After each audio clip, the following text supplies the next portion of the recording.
দিয়ে দিচ্ছি হলুদ গুঁড়ো,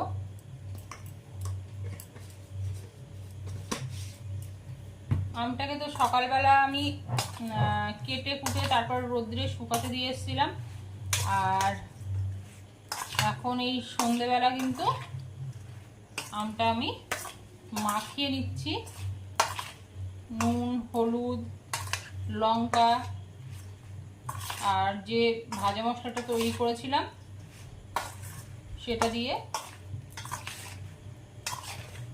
আর দিয়েছি সর্ষের তেল। মাখানো হয়ে গেছে, এখন একটা কৌটোর মধ্যে রেখে দেবো, আর প্রতিদিন কিন্তু একটু করে রোদ্রে দেবো। আর একটুখানি ভিনিগার দিয়ে দেবো আমি, যাতে আমটা অনেক দিন পর্যন্ত থাকে।